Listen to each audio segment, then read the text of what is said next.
Bonjour à tous.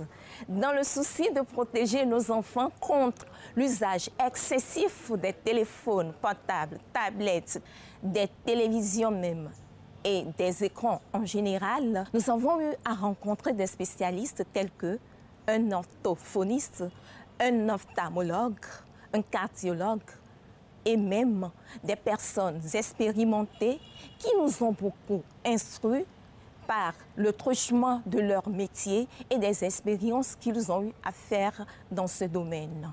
Chers téléspectateurs, savez-vous que la mauvaise pratique des écrans en général par les tout-petits peut affecter leur bien-être? Allons donc nous renseigner chez Dr Ali. Elle est psychothérapeute clinicienne. Mais avant tout, nous tendons notre micro à nos concitoyens. Suivez.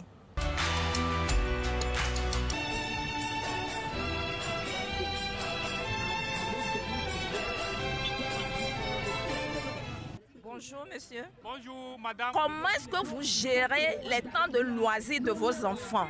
C'est un emploi du temps que moi-même j'ai fixé pour que les enfants soient dans le bain de l'utilisation ou bien dans la pratique des téléphones portables, des tablettes, des télévisions, d'écrans. Je les autorise à aller suivre un peu plus la télévision. Ils obtiennent leur tablette maintenant pour faire de petits jeux pour qu'ils se relaxent un peu. Et donc, ils ne passent pas beaucoup de temps devant l'écran, c'est ça? Ils ne passent pas beaucoup de temps. Vous avez un emploi du temps bien défini pour vos enfants. Quel conseil donnez-vous aux parents qui n'ont pas cette présence d'esprit pour réglementer les temps de loisirs de leurs enfants? Je peux leur dire qu'ils n'ont qu'à emboîter le pas, que moi aussi, je suis en train d'emboîter pour réglementer l'utilisation de tout cela. Pour plus de réglementation des temps de loisirs de ces adultes en devenir, il faut un emploi du temps bien déterminé et défini par les parents. Merci. Tata, bonjour, Namilo. Bonjour, Tata. Bonjour, Tata. Et bébé, on keke fifia. Des vieux, ojolena bena télé coup portable. Bona kaka dono ne gome kaka sonde kaka zankwe la do ne de vio la home o gboso suplo la home omle afire popo wade ka popo ngome ade nu keye minana de vio yo so gblena yo so drona wele wano no domo nya vinya nye ku mi se séparé à un an va vacances le bonne permet a den ho kelesia e ko potolesi télé venu ya mu na jone même ne tombe le pot télé to cham volontinho ne blevine ga que men kobe e vibe blasune ne la va ita bonne wunwa forcer ne ele na si me na invire ne fon ela gwa te blevia lo yen to sona kae la nonglo ndoro kae me fifi que le pot de viole le portable a change la we voir nyemule lone tata o ya le mele lo ya gbo oro ya vinya ni ku 2000 la home ya ne le pe si le pambe ni yo na be ne va pambe ne so e kae kudo bika e ba ngono a kudo I pangbe no e woni ne be kaka ne chikoni a e dana no pa ezo iblepe ave no ko bolu va télé kudo portable be no ya nte woni le ku. Chers téléspectateurs, nous sommes en train de quitter la rue pour nous rendre chez les spécialistes qui nous donneront des informations crédibles par rapport à la mauvaise pratique des écrans par les tout-petits.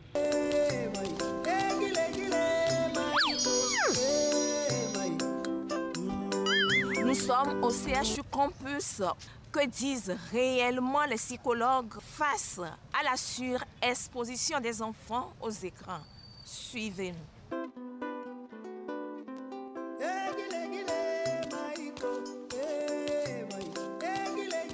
Docteur, l'émission Et demain nos enfants est dans vos locaux aujourd'hui pour avoir les informations par rapport à l'usage excessif du numérique par l'enfant.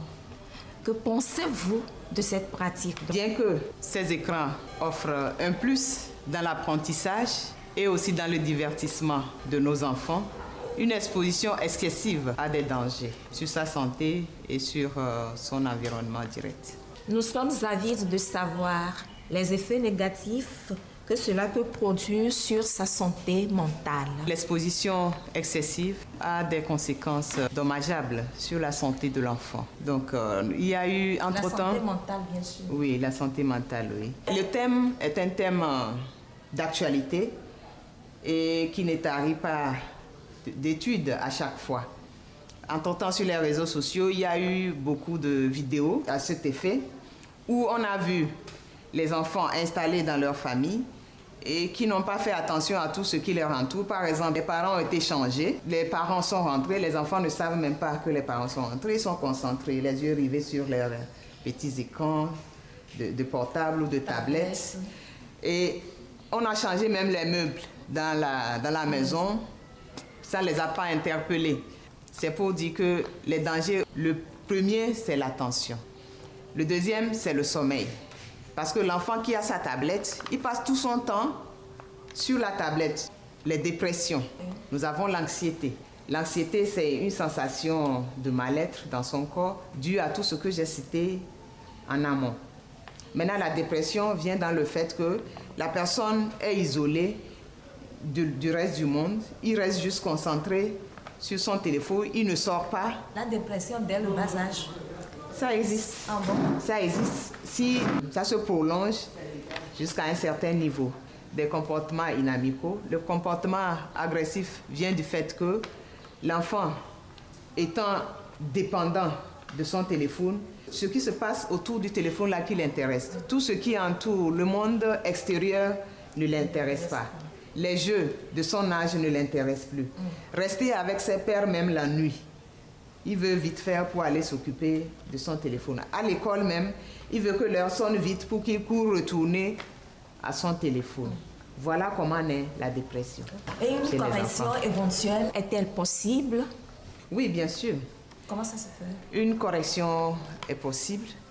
Tous les experts sont unanimes dans ce sens que le fait d'exposer l'enfant très tôt le prédispose à. Si en amont déjà, on arrive à respecter le temps, etc., que l'enfant doit passer devant l'écran, on pourra corriger cela. La deuxième des choses, c'est de pouvoir sensibiliser les parents à l'exposition, aussi soigner ou faire appel aux spécialistes si le cas devient grave. Maintenant, comment savoir si c'est grave ou pas? Déjà, votre enfant, il prend votre téléphone, il manipule, il joue. Quand vous voulez arracher et la personne se fâche ou commence à pleurer ou commence à faire des gestes inappropriés, ça doit vous interpeller. Donc la correction doit se faire à la maison d'abord. C'est quand ça ne va pas maintenant qu'il faut faire appel aux spécialistes. Notre équipe prend congé de la psychologue pour se rendre dans la maison à Donou, située au nord de la capitale togolaise, dans la localité Adéti-Kopé, où les enfants sont accros aux écrans, surtout en l'absence des parents. Découvrons-les.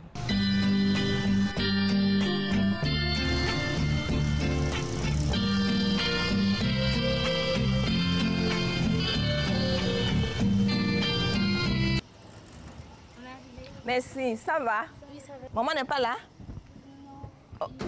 Elle est sortie depuis le matin? Oui. Oh là là. Et vous faites quoi à la maison? On regarde la télé. La télé? Oh? Rien que la télé toute la journée? Vous pouvez venir s'il vous plaît. Ok. Installez. Merci. Comment vous allez? Bien. Et maman? Elle n'est pas là. Elle n'est pas là. Et vous faites quoi seule à la maison? On regarde à la télé. La télé? Rien que la télé? Toute la journée, vous êtes là à regarder la télé? La tablette. Toi aussi, tu utilises la tablette? Oui. Tu fais quoi avec la tablette? Et toi, depuis que je suis arrivée, qu'est-ce que tu regardes? Un truc dessus. Non, non, non, c'est interdit. C'est pas bon pour toi. Tu n'as pas leur âge. Tu as quel âge? 10 ans.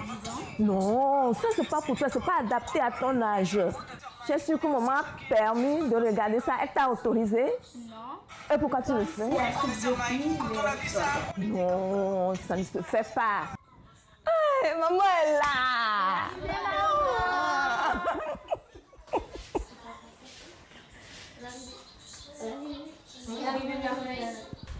Bonne arrivée, madame. Et votre journée? Ok. Nous sommes arrivés quand les petites sont là, en train de regarder la télé. Il y en a qui utilisent leur tablette. J'ai constaté qu'elle est en train de suivre quelque chose qui n'est pas adapté à son âge. Tu es au courant de ce que Fabiola est en train de suivre sur son portable? Non. Allez, Fabiola, laisse voir. C'est parce que je suis absente et vous ne respectez pas les consignes que je donne. Vous connaissez le code Wi-Fi, il y a les tablettes, les portables. Donne. Non! Je m'en fous. Ouais, c'est confisqué. Oui, tu peux bouder comme tu veux. Oh, c'est pas juste. Merveille! Oui, maman. Tu étais où? J'étais dans la cuisine. Vraiment? Dans la cuisine? Oui. Ou bien dans la chambre? J'étais dans la cuisine. Et tu suivais tes soeurs? Elles étaient en train de regarder la télé. La télé? Oui. Ça, c'est la télé?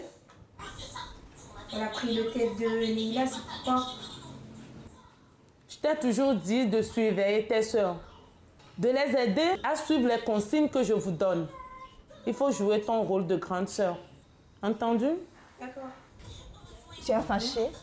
Bah oui, en fait. Non, on ne se fâche pas. On ne se fâche pas, tu vois. Quand maman n'est pas là, quand papa n'est pas là, on respecte les consignes. D'accord? Vous savez que vous avez des droits et des devoirs, non? Vous le savez? Mais quand vous avez des droits, vous avez les devoirs aussi, non? Oui. Ok, citez-moi quelques-uns des droits que vous connaissez. D'utiliser les réseaux sociaux. Oui. Droit à l'information des réseaux. Oui. J'ai le droit d'y aller à l'école. Oui. Le droit d'inviter des amis. Oui. Quoi encore? J'ai droit à la vie, à la santé. Oui. D'inviter des amis pour faire des soirées pyjama. Oui, magnifique. C'est bien, vous avez bien cité vos droits, mais vous savez que vous avez des devoirs aussi, non? Oui. Donnez-moi ce que vous connaissez comme devoir des enfants à la maison. Payer nos parents. Oui, magnifique. Les respecter. Oui. Les aider. Oui. À la cuisine. Oui. Qui encore? Ménage. Devoir. De les aider à s'occuper de nos petites sœurs. Oui, magnifique. Maintenant, que vous connaissez vos droits et vos devoirs, vous savez qu'on respecte les consignes quand maman n'est pas là, non? Oui. Voilà. Donc, ce que nous avons fait tout de suite là, Fabiola, tu as compris maintenant, non? Vous avez des droits et des devoirs. Maman aussi a des droits et des devoirs. Alors, ce que maman vient de faire tout de suite là, c'est son droit et son devoir. Elle a le droit de vous protéger contre les dangers et les risques des réseaux sociaux. On est d'accord? Donc, on ne se fâche pas. D'accord? OK.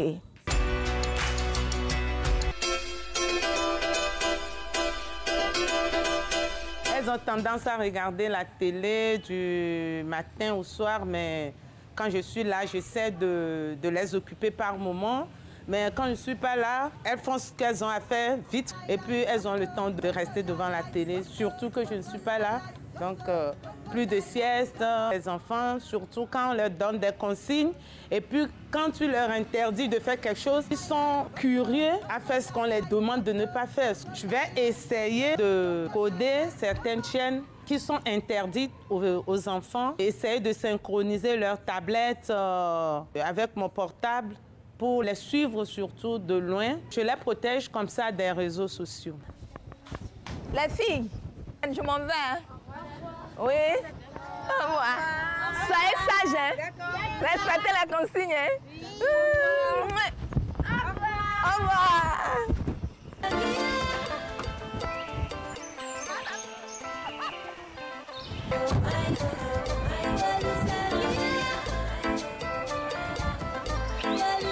Nous sommes de retour au CHU Campus avec notre psychologue clinicienne, psychothérapeute qui nous livre des conseils. Prêtons l'oreille attentive. Comment peut-on protéger ces êtres fragiles contre ce fléau? Il y a un psychologue français du nom de Serge Tisserand qui a consacré beaucoup de travaux sur l'addiction aux écrans. Il y a sa formule, une formule de 4 pas. C'est-à-dire pas de télé ou pas d'écran. Ah, pas la négation. Oui. une part négation, pas de télé, pas de tablette, pas d'Android, tout ce qui est numérique. Pas ça le matin. Pas d'écran le matin. Oui.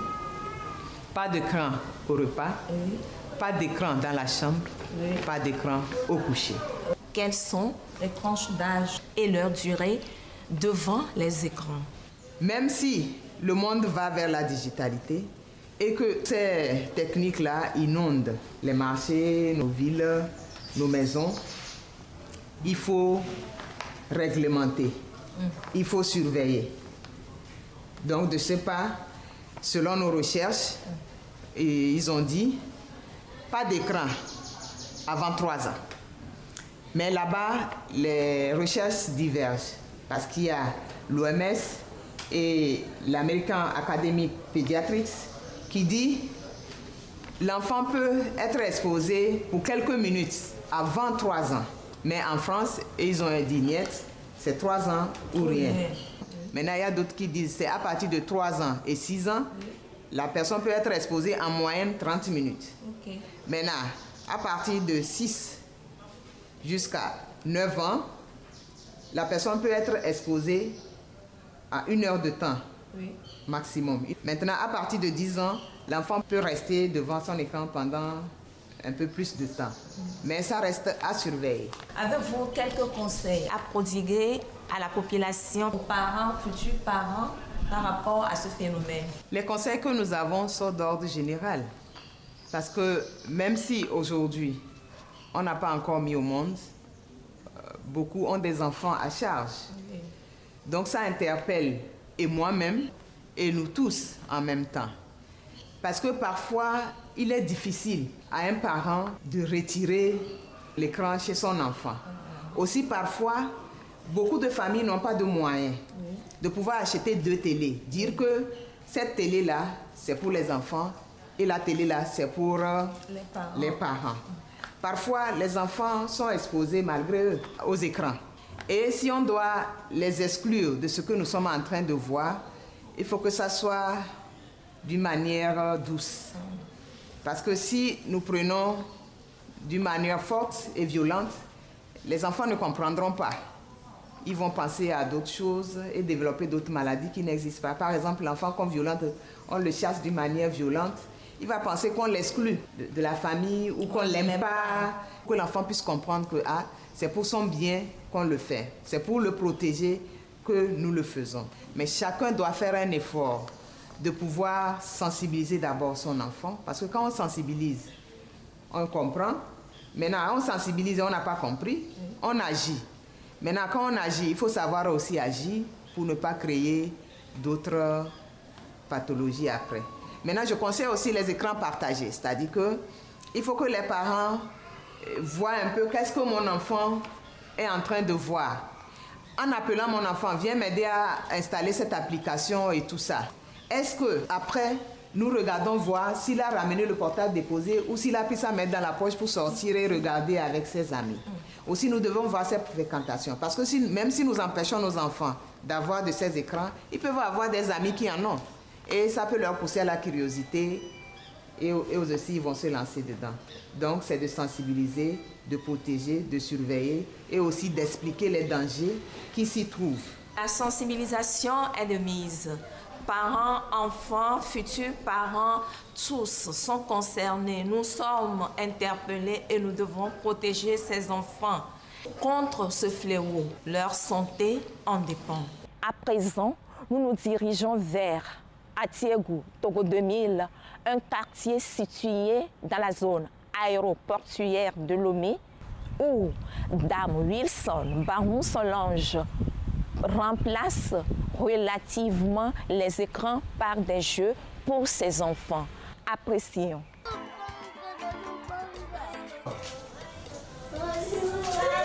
Merci, merci. Oh, ça me poigne. Ça va? Oui. Il faut y aller.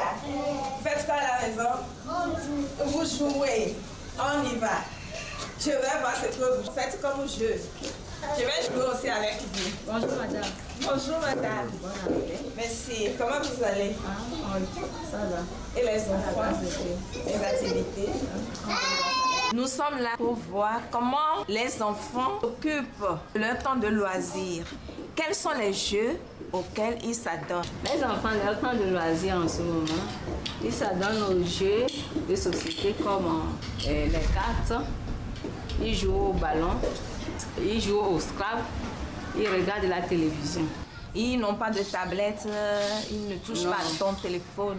Ils touchent à mes téléphones. Si je laisse mon téléphone et que je quitte la maison, à mon retour, je les vois avec mon portable à la main. Si je les laisse seuls, ils passent beaucoup de temps devant la télévision. Lorsqu'ils restent longtemps devant la télé, il n'y a pas d'effet néfaste sur leur santé, selon vous? Je n'ai pas encore trouvé un inconvénient aux côtés de leur santé. Mais ce qui me marque, c'est qu'en regardant la télévision, ils n'arrivent plus à s'occuper de leurs cahiers, de leurs études. À cause de ça, je les ai coupés la télévision. Ok, ils ont besoin de temps de loisir. Maintenant, quand vous avez supprimé la télévision, ils font quoi comme jeu? Maintenant, ils font des jeux de cartes, des jeux de Scrabble. Apparemment, c'est les jeux de cartes. Là. Oui. On va découvrir comment cela se fait. Les enfants, ça va? Oui. Vous faites quoi? Au jeu de cartes. C'est ce que tout le monde fait? Oui. C'est le même jeu? Oui. Ok, apprenez-moi aussi. Je vais jouer aussi. Moi, je ne sais pas jouer. Montrez-moi. Ok.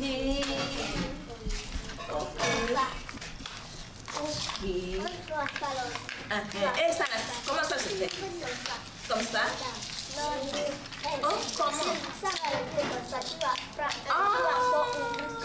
C'est le même, tu vas prendre ça. Donc tu as gagné comme ça? Oui.